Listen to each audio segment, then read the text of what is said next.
Bruh, you're such.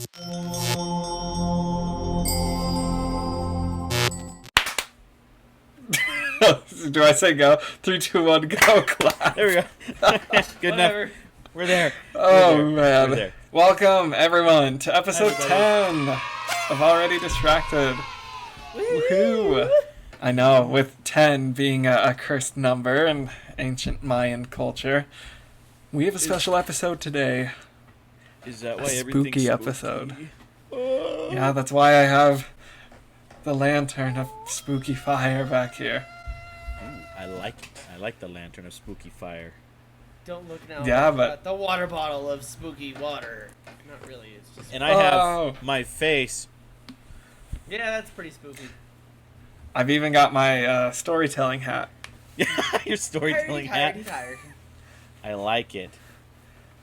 Just kidding, I won't wear that. So, why do we keep mentioning spooky? Well, for this episode, what we're going to do is we're actually going to share some ghost stories, paranormal stories, true crime stories, possibly first date stories. I don't know. Maybe your first date was a horror story.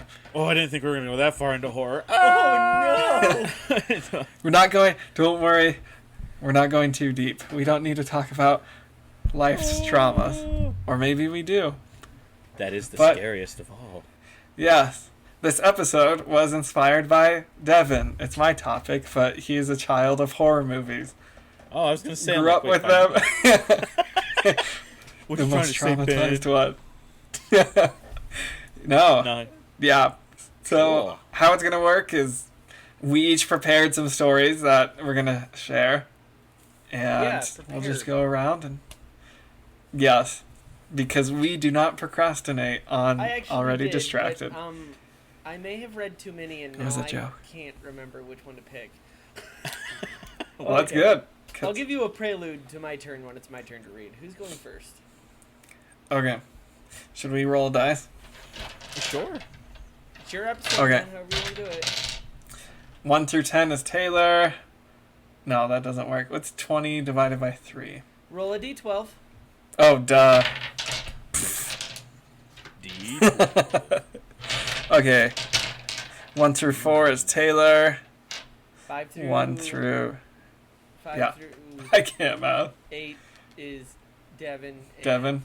9 through 12 is Ben. Yep. All right, Taylor, you're first. Of It's a course 2. I am. Go on, Taylor. Okay. Scare Well, me, here's my Daddy. prelude.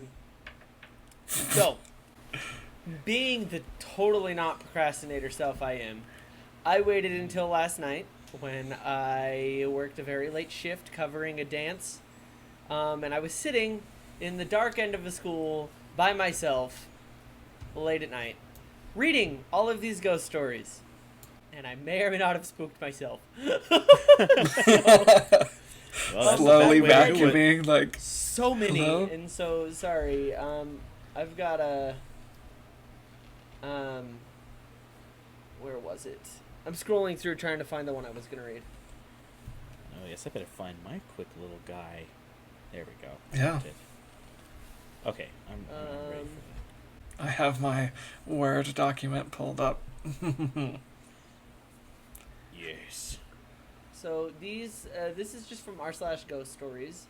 They're supposed to be true stories, true encounters. But yeah. So, where is it? How did I really scroll this far last night? Oh boy. Maybe. I went down a rabbit hole. You might have. No, I definitely. I have one ready to go if you want Do me it. to just Yes, start. please do it. Okay. Sorry. Audible, I my don't turn. want to We'll cut all this stop out. reading. Or really. Okay, so I'll share mine. Mine is a true story, actually. Okay. So, from someone I know, obviously I changed their name and locations and stuff for confidentiality. But let me tell you the story of, we'll call her Cassidy. Okay. Yeah, so Cassidy grew up with a good childhood. So her parents were divorced. but they got along well together, which I think is really cool. Anyway, she'd spend time with her dads on the weekends, mom for the rest of the week, and her parents loved her, and she was an only child. And so Cassidy she's pretty popular in high school. She had her group of friends. She had one of those bright smiles, got along with everyone that she talked to, one of those bubbly personalities, the ones you're around that make you feel good. Mm-hmm. Yeah. So she go to parties most weekends, try to be a good person. But one thing that made Cassidy stand out is her desire to help people. So whether it was giving friends rides to and from school, stopping at the side of the road to help someone change their tire, volunteering at a food bank, Cassidy friends described her as this innate desire to help. So despite her being very social, she actually kind of struggled in school. She got distracted very easily. But so Oh, that's fitting for this. She should, Right. she should come on our podcast sometime. I'll see what I can do. So she had a hard time focusing. So she told me she's pretty sure she has ADHD. And no matter what she did, she couldn't focus on schoolwork. So because of this, she fell slowly behind her friends academically. Well, the time came in high school where everyone started to apply for college. So all of her friends swore they'd go to the same university together, and their motto, you ready for this? Their motto was, let me read it. We laugh together, we cry together, we fly together, we die together. Super cheesy. Wow. Die together. I know it's dumb. But anyway, they all applied to a local university. So they each made plans to go to that university, where they would live, what kind of boys they were going to date, what kind of classes they were going to go to. But deep down inside, Cassidy had that pit in her stomach. She knew she wouldn't get accepted. She kind of flunked the entrance exams, and her grades wouldn't be good enough to get in. However, she didn't really tell her friends. She said she was nervous too, so she kind of kept that hope. That, oh yeah, sure, the false hope. I can get in. So the day came, and they all got their letters to see if they were accepted or not. And her friends decided to throw this party, and it was Cassidy, actually, who invited everyone to come to her house and have this party. So, classic party, chips, drinks, all the party antics, and the time came. I'm sure there was music. I don't know. Gotta have But- music and cookies. Yeah, right? Now that's a good party. Music and cookies. Yep. But so the time came for all of them to open up their letters. Well, emails, I guess. No one doesn't really do letters anymore. And one by one, their friends read the email and started squealing with excitement, jumping up and down, and they all got accepted. However, Cassidy read hers out loud, and she didn't get accepted. Like, sorry to inform you, you didn't make XYZ, the criteria. Yeah. Yeah. So she said the room got super quiet when she read her letter out loud. So she didn't know what to do, so she started laughing. She's like, oh yeah. She played it off, but it really hurt her that she couldn't go with them. I mean, it makes And- sense. Yeah, right? So she tried to focus the night on them. Like, hey, this is your night. I already knew I wasn't getting in. So high school graduation came and went. Everyone went off to college, and actually Cassidy is able to get into a nice community college, but it's kind of far away from her home. It's about a 5-6 hour drive, but a 4-hour drive from where her friends were at this university. So the classic teenage thing, made plans to visit every weekend, crying like, we'll still be best friends. Yep. Yeah, life doesn't work that way. Sometimes it does, but no. Yeah, so living 4 hours away, you lose touch with people. So Cassidy didn't feel like contacting them, but they're living two separate lives, kind of. Yeah, of course. So she made friends at her community college. She actually started to do well in class. She got medication for her ADHD and started to date someone pretty serious, so things were looking up. And she decided to visit her parents for the weekend. So she drove all the way back home, and it's a pretty boring drive. It's basically desert, plateaus, sagebrush, sand. No, like Tatooine. That's basically what it looks like. But she like spend time thinking to herself, listening to music. She actually tells stories to herself while driving, which I thought was interesting. However, nothing too remarkable happens on the drive, but seeing her family, she said it went by quickly. So she stayed for the weekend and decided Sunday that she was going to go home. And she had lunch with her parents. Her mom and dad actually met her somewhere. And her mom was like, hey, you have to get back before it gets dark outside. And Cassidy's like, okay, I'm a college student. Why? And her mom was like, no, you have to go. Like, what if someone tried to kidnap you?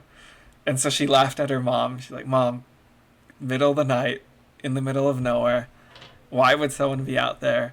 And two, why would I get out of my car in the middle of the desert? And her mom kind of chuckled and was like, well, I guess you're right. Her mom's kind of like the helicopter moms. Yeah. But that's helicopter in sign language. Yeah. I learned something today again. I learn something every time on this podcast. Always from There- Ben, strangely. Educational. He's That's my sophisticated. Anyway, sorry. Continue, sir. Yeah. No. Anyway, so she says goodbye to her parents and drives fast. And her friends call her high school friends, and they're like, hey, we saw on your Instagram you're at lunch with your parents. You should come visit us. And so she went to visit them, and before she knew it, it was like midnight. And she went, oh, crap. Like, I still have like 5 hours to go. Oof. So she started the drive, and she had a couple of energy drinks. It's a pretty boring drive, listening to music, but she's very adamant that she'd stay awake. Her mom even called her, and she's like, Mom, it's midnight. Like, I can do this. It's a drive. You're fine. So the night was carrying on, and up ahead, while driving, she saw this yellow dot just kind of on the road, which the lines of the road are white. So she saw this yellow dot, and as she got closer and closer, she had a super sick feeling in her stomach. And she saw this thing slowed down, pulled over to the side of the road. And what it was, there's a person laying on the side of the road in a yellow jacket and pants. So without thinking, she stops her car. And the moon kind of like, she said it was cloudy, so you could barely see around. Just flat. Here's the road. It's just flat sagebrush and desert. And I hate so she this gets out her phone. It's pretty cold. Gets out her flashlight and slowly gets out of her car, closes it, and calls out to the person like, hey, like, you okay? They don't move. Kind of steps closer. Hey, like, is everything all right? They don't move. So she gets out. She tries to call 911, right? She didn't know what to do. She's like, I'm freaking out. Don't know what to do. Had no reception, of course. So, Nowhere. yeah. And as she's slowly walking towards this person, she said they looked very weird. Like, they were rigid. Not like dead body rigid. But she was like, they were just stiff. So she's like, hey, like, you okay? Kept calling out to them, nothing. And about 10 feet away, she was debating what to do and slowly walked towards and, like, kind of kicked them with her foot, nudged them. And she said, like, her foot, like, a clinking sound against it. She's like, what the heck? Like, hey, nudged it again. And the skin looked off. So with her foot, kind of rolls this person over, and it was a mannequin. And all of the hair on the back of her neck stood up. And she got goosebumps. And she had this feeling like someone's watching her. Immediately, her mom's warning, like, reminisces in her head, like, don't get kidnapped. So she starts slowly backing away and kind of has her phone flashlight on this mannequin, looking left and right, nothing. It's just barely lit desert. And so she, like, turns around and starts walking, like, oh, that's weird. And she hears footsteps behind her. She stops, turns around, the footsteps stop. There's no one there. So thinking she heard something, she's like, I'm spooked, starts walking again. The footsteps continue behind her. She stops, the footsteps stops. She looks back, no one's there. This happens a couple more times, and then she just dead sprints to her car. And so as she's sprinting, she hears someone running behind her. So at this point, she's crying, and she gets to her car, pulls out her keys, and she drops them, trying to unlock her car. She had an older car, so of course, drops them. And when she drops them, the sound of the running stopped. And she looks to her left, looks to her right. There's no one. It's just desert. And so she picks up her keys, and the running starts again. Sounds like someone's running.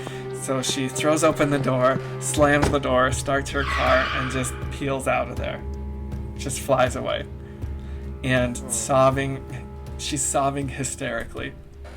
She calls her mom, freaking out. Hey mom, this just happened. Like, I don't know what I'm doing. Like, there's this mannequin, and her mom is telling her to calm down, to breathe, and to go to the police station as soon as she gets back to her dorm.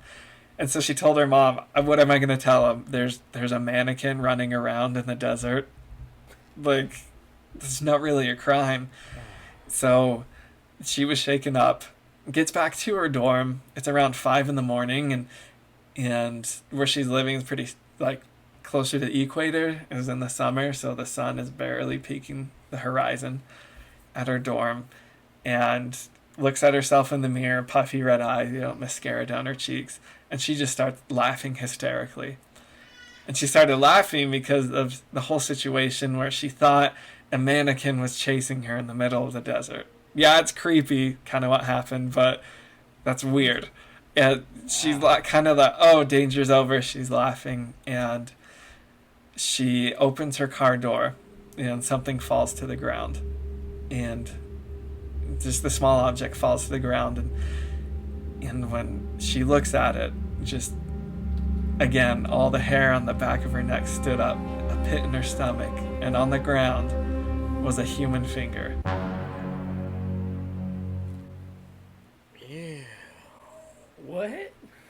A fingy? So, a finger that had been cut off, meaning there was someone chasing her, and they were reaching in the car door when she slammed it and cut it off. No, no thanks, nope. Alright, it was good seeing you guys. Yeah, good boy. Yeah. I got scared. Ew. So, moral of the story, don't stop in the middle of the desert if you're alone. That is not where I thought that story was going at all. Right? Oh. But where was the guy hiding? She looked several times. There was no one there. Maybe he was under the car. I didn't think about that. That's terrifying. He could have been reaching up like this and then, ow! You know? Oh. Well, if that's not a good start to this episode, I don't know what is. Yeah. There you go. Ooh, she comes up, Mama, I have an issue. Oh boy. She chased herself. Oh boy.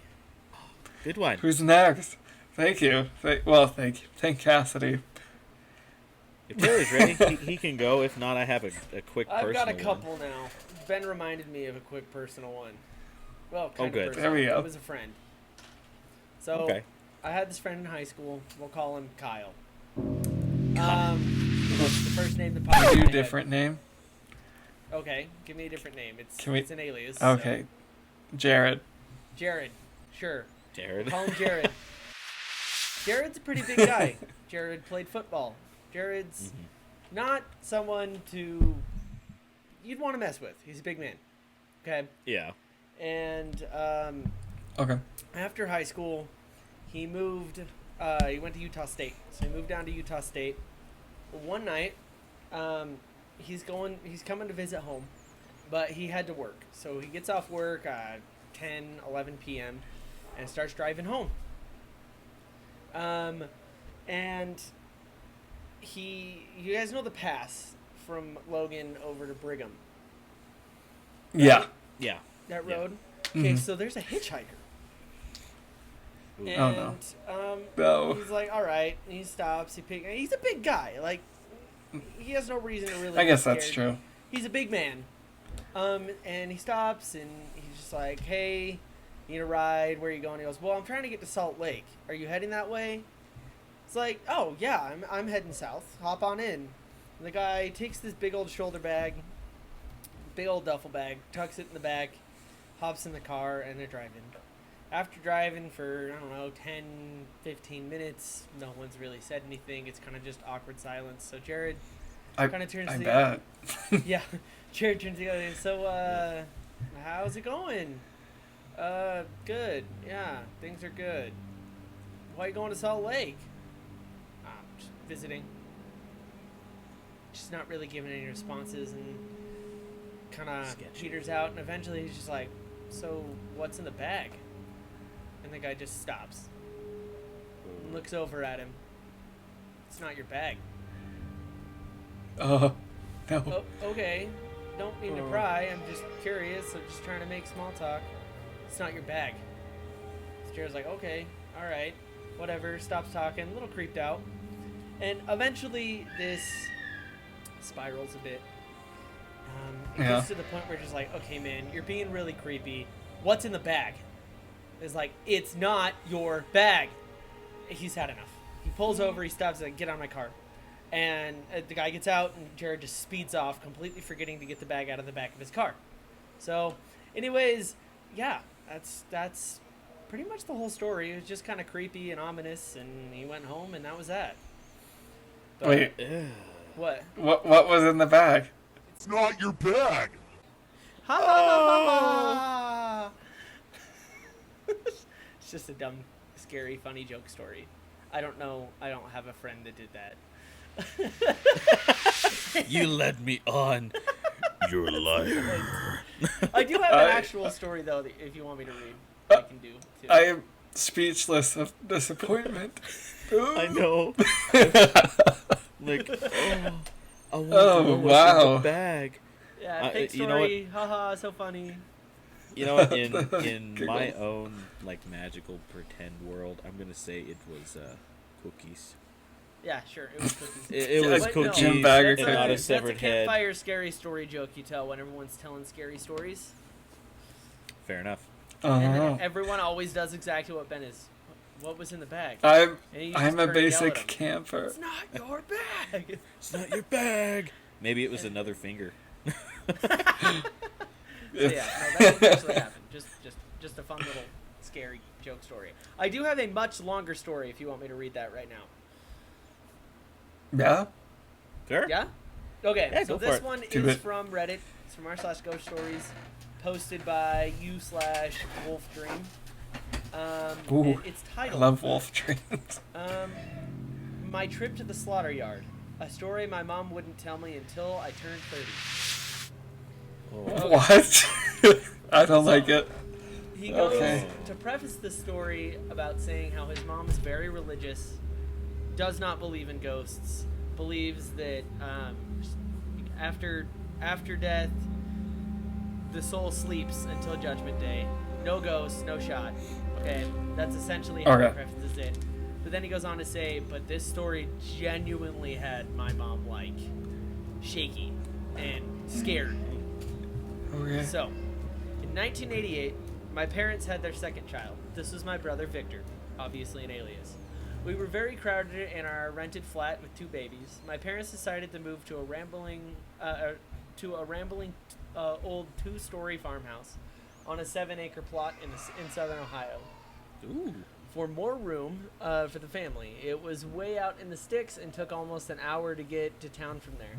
My mom said the first time I saw the house, I freaked out. I was crying and saying things like, don't like mean house, ugly house, don't like, scary house, mama, okay. don't like, stuff like that. And then he goes on to say, my mom says this behavior was out of character for me, but I stopped complaining about the house after a few weeks. So she chalked it up to the stress of the move. Now, this house was ramshackle and in the middle of nowhere. The kitchen was to the far rear of the house, and until recently, before we moved in, still had a working ancient wood-burning cooking stove against the back wall. This had Dang. caught the back wall. Yeah, old house. Okay. Very old. It had caught the back wall of on fire a couple of months before we moved in and caused a lot of damage. A lot of this damage wasn't fixed, so my young broke parents got a very cheap rent agreement. Gotta love the 80s. On the second floor, directly above the kitchen, was a blocked room. The landlord claimed it had heavy fire damage, but her son, who had done the repairs, claimed the only fire damage left was in the kitchen, since it had been the worst and was beyond his skill level to fix. Either way, the landlord was adamant that the room was off limits, and my parents always respected that. I would have looked 100%. I know all this because I heard stories about the crappy farmhouse with the creepy door my whole life, and there were pictures of us in and around the farmhouse. The locked door was right next to the upstairs landing, so there was no avoiding it, and both my parents have told me it gave them the creeps. So a few months after we moved in, my mother and I were in the yard with our Pit/Doberman mix. Boss is the dog's name. She was hanging laundry, and I was rolling around with the dog. She said that just as she noticed that everything was way too silent, Boss started going ballistic from surprisingly far away, about 500 yards away from the house. Keep in mind, this person at this time is like 2. Toddler age. Okay. Can't move very fast. 500 yards in all of 3 minutes. It's pretty far for a toddler. So about 500 yards from the house on the left, there was a small duck pond. Boss was in between the two, running towards my mom and then turning and running back towards the pond, barking frantically the whole time. My mom saw something thrashing around in the middle of the pond. She took off towards the water full speed. Boss beat her and drug me out of the water himself. Thank you, Pupper. Love you. This is what he says, what they say in parentheses. So the dog pulls them out of this duck pond. Although my mom was confused how I got so far so fast and how I got into the center of the pond, since it was over my head and I couldn't swim. She figured she underestimated me and brought in the baby gates and playpens. Contained, right? But so, for preference, the dog was 500 yards away, and they say that was about the middle of from the mom to the duck pond. So this toddler somehow in about 3 minutes got from the mom 1,000 yards away to the duck pond and somehow to the middle of the pond. Yeah, that's a little strange, right? Okay, yeah. So she breaks out the baby gates. Contain this child. So a few weeks later, she was cooking downstairs. Boss was outside, Victor asleep in his crib, and I was in my playpen in my room upstairs. I also had a gate on my door and one at the top of the stairs. The stairs ran up from the side of the kitchen, so Mom said she could hear us crying or fussing while she was cooking, just because stairs came essentially right next to the kitchen, so she could hear everything upstairs. My mom said no longer than 15 minutes after the last time she looked in on us kids, Boss started going crazy again in the yard. She runs up to check on us. Victor's still asleep in his crib. Every baby gate is still shut and locked, but I'm not in my room. A frenzied search reveals I'm not in the house at all. A sudden image of Boss saving me from drowning causes my mom to rush outside to see what he's trying to tell her this time. She said he was running in circles in the yard, barking uncontrollably. When she got outside, he took off towards the right, away from the pond. He would run ahead, turn around, and bark at my mom. Wait for her to catch up a little before racing off again. He ended up leading her almost 1.5 miles away from the house. 15 minutes, No. 1.5 miles. No out onto way. the dirt road that separated our property from our neighbors. He led her to a thick stand of trees on our neighbor's side of the rocky drive. She said what hit her first was the foul stench of advanced decay. She plowed into the trees with her heart in her throat, her stomach full of ice. She said she noticed many piles of corrugated tins, tarps, tires, and other debris. The miasma was emanating most strongly from these junkyard cairns. Peeking under a sheet of tin, she discovered the extremely decomposed corpse of a butchered cow. As she headed deeper into the thicket, where the tree cover was denser, she said less care was taken to cover the remains. Grisly pieces of bones and rotted chunks of bovine littered the area. Apparently, our neighbors, in an effort to cheat his taxes, had been illegally slaughtering cattle and hiding their remains in at least one of the few thick stands of trees. She found me in the dead center of this thicket, just standing there looking around like I was confused, surrounded by carnage. She said I didn't seem scared or anything, just standing there. She rushed over to me, and after ascertaining that I was injured, began questioning me on why I was here, how I got here, etc. Keep in mind that although my mother said I started speaking very young, I still didn't have much of a vocabulary. 2 years old. Yeah, that makes sense. Yeah. She said I told her with that serious look small children get, that the children brought me here. Crabbing her pants at the thought that anyone, even a child, could walk right past her through the kitchen, get me from upstairs, and walk right past her on the way down the stairs and out with me. She demanded to know what children and where the heck are they now.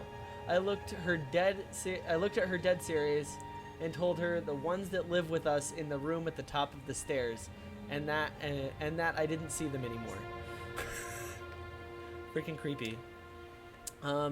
Dude, I have chills. Right? Now, I read this Wow. in a school by myself Alone. with all the lights At off. night. Freaking creepy.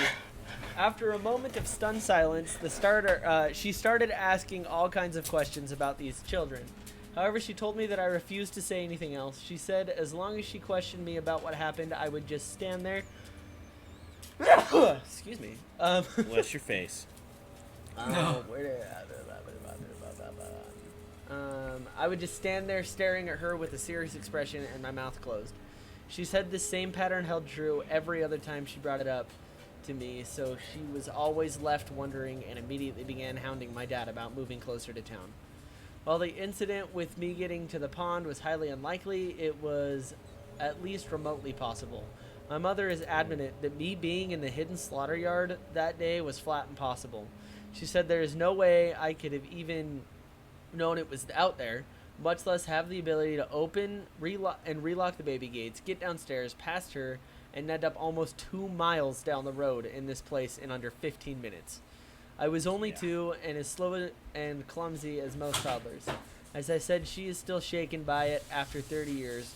Personally, I have no idea what happened that day. I've thought about hypnosis, but haven't yet decided I really want to remember. Maybe it's better to let it be a mystery, because whatever the flip those things were, I really don't think they were children. Yeah. I'm terrified. Maybe That's they were the freaking underwear creepy. gnomes. Wow, if that happened with my daughter, we'd be gone. I'd say nope, we are done. Out of here. Yep. Dude, Sorry, but that's- we gone. Kate and Bobby are almost 2, so I know exactly how they move. I know the looks they're talking about. Like, There's no way. 2 miles in 15 minutes? It's a good dog. That was He a saved very their good life. boy. Oh, bless our furry friends. That's Agreed. terrifying. Hey, in the comments, do you guys have a dog? What kind of dog you got? Show us your puppos. We like doggos. Oh, we love puppers. Yes. We are dog people. Speaking of which, sorry, side tangent. I will be getting the Instagram page up this week. Ooh. And then, Devin, you team. said you were going to handle the TikTok, correct? Yeah, I can still do that. Okay. So that should both of those should be hopefully up this week. I'll probably make a Twitter, however, we probably won't use that very often. So, eventually, we'll have the Discord set up for listeners to come hang out in the Discord too. So, Heck But yeah, yeah. I get to hang out with you guys. That'd be fun. When I say this week, I mean 2 episodes ago. No, 1 episode ago. So last week for when you guys are Yeah. seeing it, this week for us. So by the time you see this, there will be an Instagram page for us up. Awesome. So feel free to DM us pictures of your dogs on Instagram. Please, I like dogs. We would love that. Don't send Yeah. your wieners. No, Don't do no. Don't Wow. Insta ban. Instant If there's ban. ghosts. Don't do it. I'm just putting it out there right at the beginning. Don't send your peepees. Don't do it. Okay, so I Wow. know it's my children, but after creepy stories and stuff, I just heard the doorknob of the office rattle, and it scared me for half a second. It's my kids. I guarantee it. You're not safe in your own home. The call's coming from inside the house. Dun, dun, dun. All right. Well, I got kind of a quick one, and then I have an actual. I actually have a classic creepypasta for y'all that you may or may not have heard. Okay. But I'll do my little fast one so this is a personal one that actually happened to me. So you guys have heard of like Ghost Adventures and stuff like Zach Bagans. Oh, I love Zach Bagans. Okay, I went to his museum a few years ago with my parents. We did like a little trip. Okay. I've wanted to do that, man. It's. We'll see after the story. Is that heavy? Sorry. I'll let you be the judge. So what happened? My dad, he was a huge fan of that show. Okay. Yeah. Uh-huh. So we did the VIP pass, or what they call the RIP pass. Funny. So like, there's a creepy room where he has like all of his haunted dolls and stuff. No, thank you. Like they all look at you. To this day, I don't know if it was my eyes tricking me, but I thought I saw one of them kind of do this.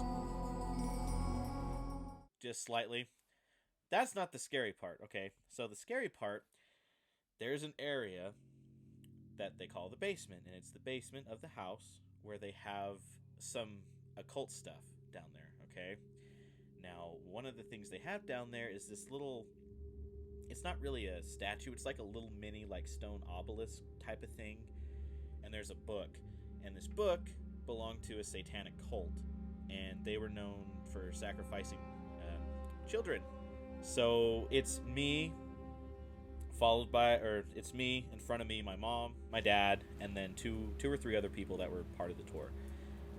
They guide us down the stairs to the doorway, and they're like, okay, you're basically going to do a quick loop, but we ask that you don't stay in one spot for too long. Take your look, and then file out. Okay?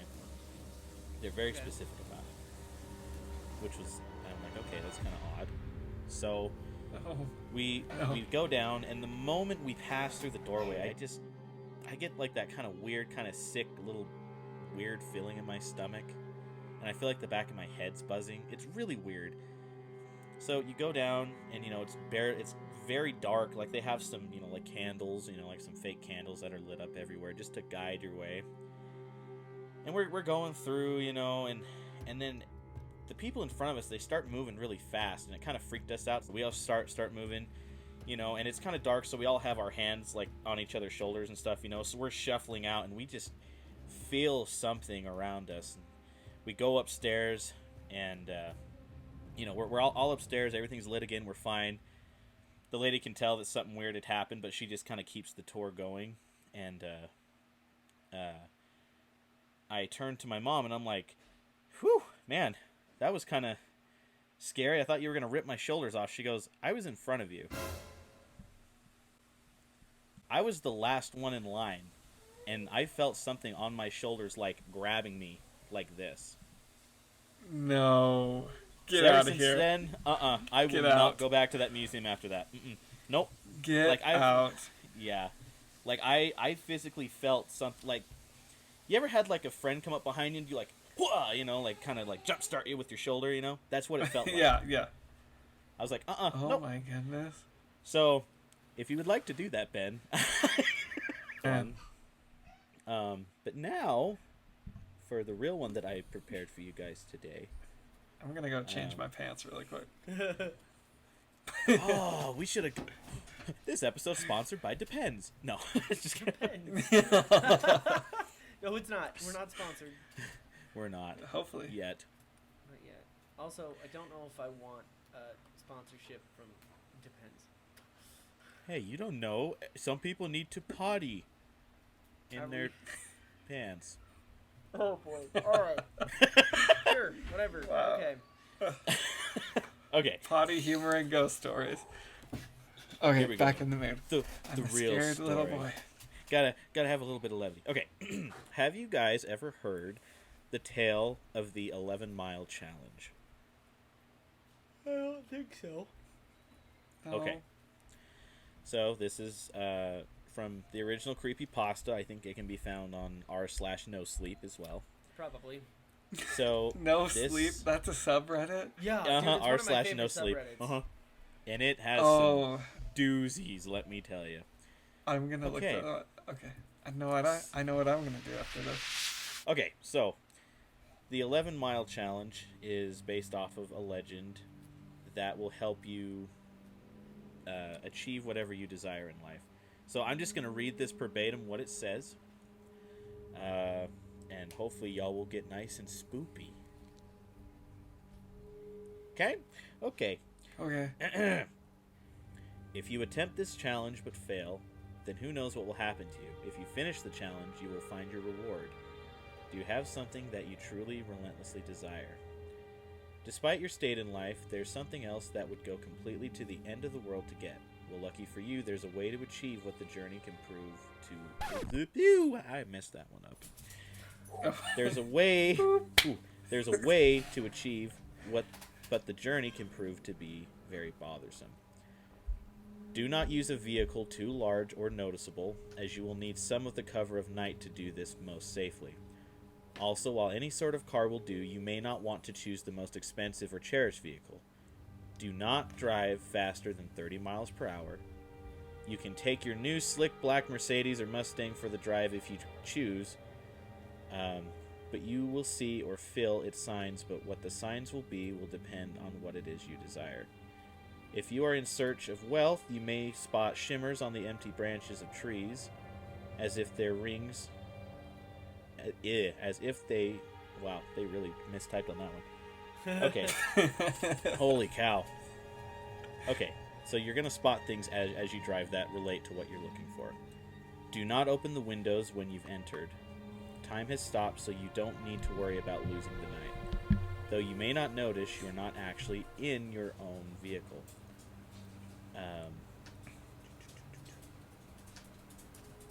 Though you may not notice you're not actually in your own world anymore, take one last moment to realize that once the first mile is mostly through, the woods with the first few miles being an exception, the air will turn a bit colder, in which you should turn on your heating system, if your vehicle has one.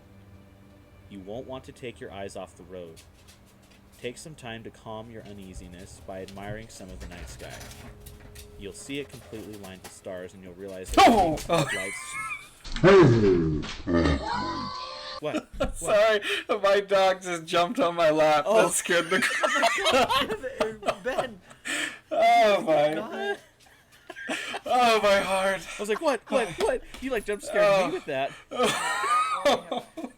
Good dog. I want to turn my fan back on because my 5-year-old just came to get mad at me and turn the fan off.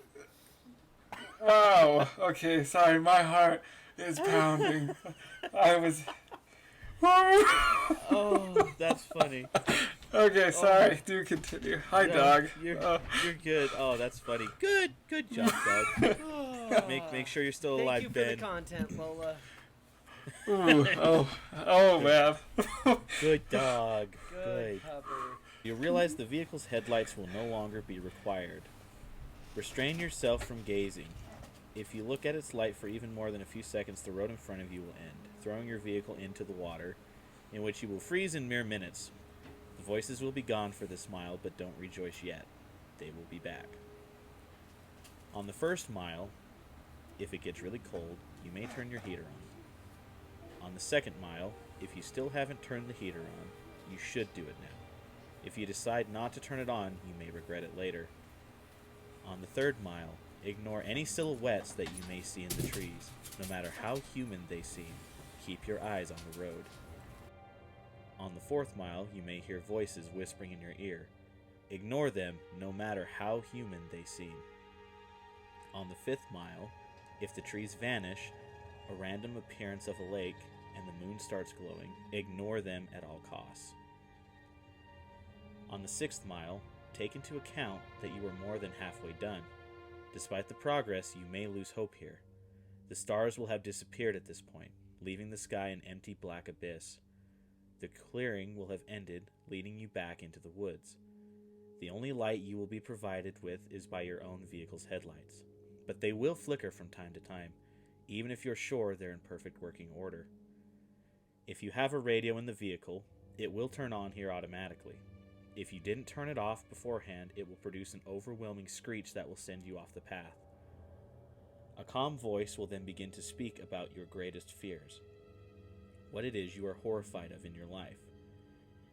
It will speak in a way that will cause you to visualize the words in your mind. Do not listen to it at all costs. If you begin to comprehend what it's saying, the horrors will prove too much for you to stay on the road. On the 7th mile, you may hear voices again. No matter how close they may sound, ignore them. If the voices are coming from the back seat, do not turn around. Just keep ignoring them and focus your eyes on the road only. On the 8th mile, slow down, but do not stop. If your headlights flicker, slow down, but again, do not stop. If it gets really cold, do not stop either. If you hear or see anything, ignore them and keep driving. On the 9th mile, your vehicle will stall temporarily. Close your eyes and try to restart your vehicle. No matter what you do, do not open your eyes. Even if you hear anything telling you to open your eyes, just ignore it and remain your eyes closed. When your vehicle starts, drive as fast as you can to the next mile with your eyes closed. On the 10th mile, the voices of the beings will stop. If you were to look in your rearview mirror, do not do this. You will see them following and are impressed that you have come a long way on your journey of what you desire, because you are most likely going to your death. On the 11th and final mile, your vehicle may lose power but continue to move. If you see a red light ahead, close your eyes tightly, cover them if you have to, cover your ears if you are able to as well. You will hear unrelenting and inconceivable noises from all directions. No amount of bravery and conditioning will prepare you for these sounds. You will feel things touching you. The cold will become a merciless heat, burning all parts of the vehicle. You'll feel the illusion of the flesh being burned off of your bones, but no matter what, do not look. Once the power returns, stop your vehicle and open your eyes. Take a deep breath and continue driving. Keep driving until your vehicle arrives at a dead end. Stop here and don't attempt to move again. Nothing will happen once you've reached this point. You may realize that you are back at the beginning of whatever road you first began. This may confuse you, but now that you are finished, your task is done. Close your eyes and imagine your deepest desire, even if it has changed from when the journey began. Imagine it, possessing it, open your eyes, and eventually you will find what you desire, whether it be money, love, or the fact that you've overcome a great fear. So now that the task is done, what's the catch? Is your vehicle cursed? Is there something you're about to lose? Is your death imminent? The answer to all of this is no. You've done the challenge. You've proved worthy of what you desire, as stated before. The sounds of desire. The 11th mile will continue to exist in your mind, potentially causing you some vivid and unusual nightmares. But these should prove as nothing compared to what you've gained and will pass. The end. That's a good one. Creepy! Yeah, it's very vague, which is why I kind of like it, because you're like, wait, I can just do this? Yes, you can. Can we? I don't recommend it. Wait, Don't can we do it. please do it as a group and record it? Do what? Sorry. The 11-mile challenge. Oh, no, screw you. I have everything I want already. I actually think it would make a freaking sweet short film, like a short horror film. Oh, yeah. Yeah, I was just thinking that. Like change a couple little things, like Jokes aside, aside, that maybe would be a really cool short film. I'm down. like find a book or something that has the challenge or in like a specific location, because that is one thing that kind of bothers me about that story. There's not really a specific location. It just says find basically a deserted road, and then I can think of a few. with everything in your heart that you desire, begin doing this. So yeah, All right. So, Ben. scary. I feel like in order for that to be effective, you need to take psychedelic mushrooms. Yeah. That's probably what they had when they wrote that one. That's a good one. That's a good story. That's like a... Oh, messes with your mind. It's It's like a story / Yeah. how to drive off the road How to summon drive off the- demons. and then survive them, probably, maybe. So if we have time, I have a few short stories I could read. Oh Or, man, I don't I've got know, one more it's story been- too. Oh, you go for it. This one I just kind of found. We've been recording for an hour, so if Yeah. you want to go again, I've already technically done two. Same. Okay, I guess this will be the second one. All right. In a world, 3 men. Just kidding. Okay. Oh, so stop! I'm scared already. this one, another true story. This one's pretty popular. It's been circulating. It's called the Sierra Sounds. So this one, Mr. Ballin does a really good job at telling the story with all the details. If you don't know who that is, check him out because those are some good spooky stories. But so this one is there's an audio clip I have for you guys, which we'll listen to in a little bit. But true story.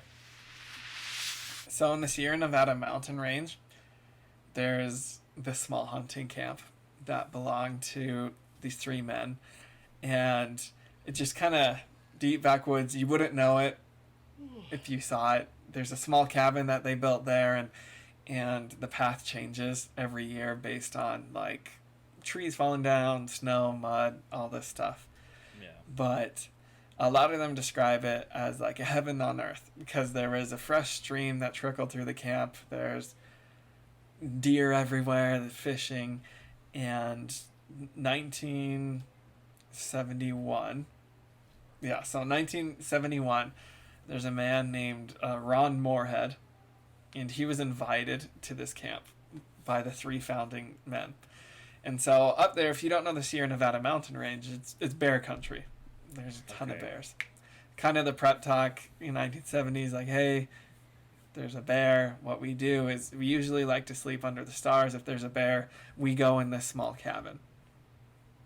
Easy as that. And we just shut the door. Yeah. Fair. So they're there, and one night they came back to camp after a beautiful day of camping. They had a campfire. They're just talking with each other. And as usual, what happens usually is they hear like grunting. There's grunting and movement. And so they go, okay, it's a bear. You know the procedure. So they all stop and they listen. What? Let me hear. What is it? A bear? And they're waiting, and then they hear a sound that scares them. It wasn't a bear. It was this whooping sound, a series of whooping sounds, just like a kind of the whoop whoop kind of that thing, and then this really loud just whoop, and then silence, and then all of a sudden behind them they hear a response to the whoop, and so it sounded like these 2 things were howling and talking to each other. So they all run into the cabin. They're like, nope. So they're huddled in the cabin, and they just hear these sound. And then all of a sudden they hear just these huge footprints come into the camp and surround the cabin. And so whatever these creatures were surrounding this cabin, and they were standing just outside of the campfire light, these things. So they couldn't quite see them, but they're staring through these, because it's kind of a crude wooden cabin, so they're staring through these little slats on the walls, and they're just waiting for these creatures to essentially come break down the cabin. So all of a sudden these things just start talking, and Ron Moorhead describes it as a complete alien language. These creatures are talking, and so they're freaked out. This happens all night. In the morning, they didn't say anything to each other. They just packed up and left. Kind of let's leave. Let's never talk about this again. So Ron was kind of obsessed with this, and so he was like, I want to go back. And so he took a guy, one of the founders, Al Berry, with him, and they went back, and he said, I want to record this, like, so in case these creatures come back. Sure enough, they come back, and he records what these things are doing, and he responds. He's mimicking them. And so I want to share with you what he describes, what he's seeing, and what he hears.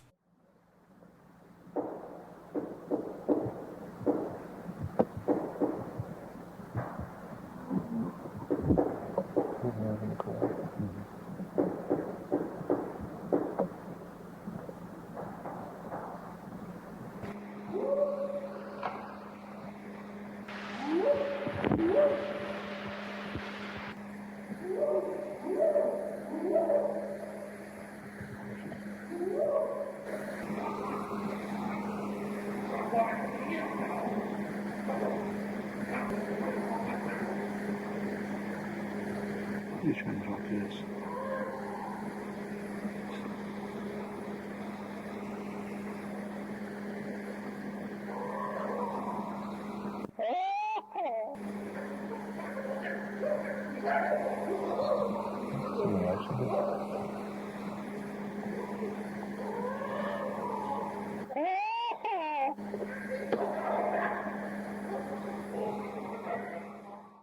Okay, we'll pause it. We'll pause it there. Interesting. So Very interesting. So it's quite extensive. What they hear is these creatures are talking back and forth. Like, he's mimicking them, they'll mimic, and then he says they talk in that, like, creepy language. So what happens is afterwards, because he recorded it, no one's gonna believe him, right? Like, what the heck is happening? So he submits, I gotta look up the guy's name. So he submits this recording to Dr. Arlen Curlin, who's a professor of electrical engineering at the University of Wyoming. Mm-hmm. He concluded it's not been edited in any way, it's authentic, and whatever made those sounds could not have been a man because their vocal range was dramatically higher and lower than that of a human. He said, the doctor said, based on the average pitch and track length, the creature that was making the sound was most likely between 7'3" and 8 feet tall. It was that dang Sam Squamch. That's what it was. Sam Squamch. But so to this day, those recordings haven't been debunked. Huh. Interesting. So That is just a crazy. spooky. That one's kind of a weird, like, listening to it. I don't know, what were your guys' thoughts? When I first heard it, I went, what the heck? So, I believe in Bigfoot, so 100%. Ugh. Yeah. Never I used know. to go squatching. Oh, we should do that. We should have a live stream squatching. Yeah. That would actually be kind of fun. We should do that, actually. That would be really fun. Yeah. Just go out with a couple cameras and just record it. That'd be fun. It would be fun. Heck yeah. So, there are... Oh, go ahead, my bad. no, you're good. I was just going to say, do we have time for one more short story, or do we need to call it? Ask Like, us. really short. I think Taylor wants to. Okay, I let's do. do one more. Let's do one more, but... Let me give you a yeah. teaser title, and then you can pick.